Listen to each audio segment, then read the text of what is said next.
And new at 6 tonight, the findings are in from a civil grand jury investigation into animal control in Monterey County.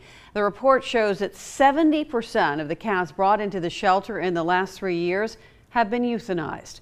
Action News reporter Caitlin Conrad spoke with the county today about why that number is so high. Caitlin joins us live from Monterey with the story.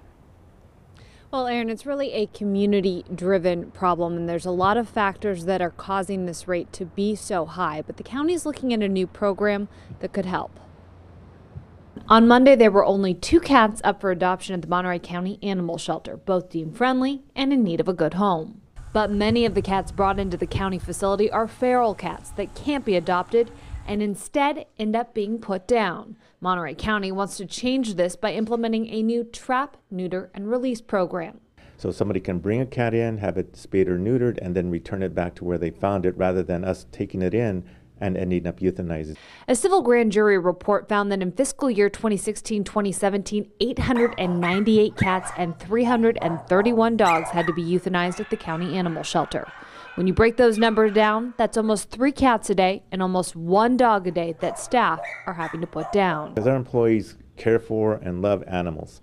So anytime that they have to euthanize a cat or a dog, it is very hard for them. We sent them to compassion training to help them. They go through a lot of stress doing that. But if it does affect them, we try not to have the same person have to do that every day. We rotate staff, so there's a shared responsibility for it, but it's still hard even if you have to do that to one animal.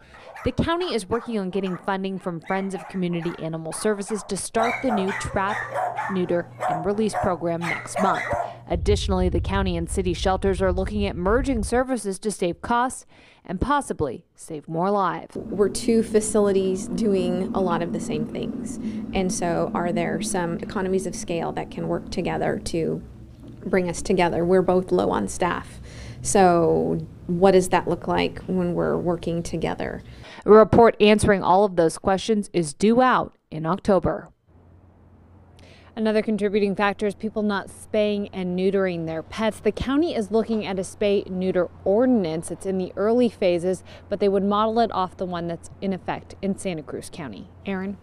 Caitlin, thank you. Salinas City Animal Shelter, the one that Monterey County is looking at merging with, also has a high euthanasia rate. Last year, it put down 839 cats and 296 dogs.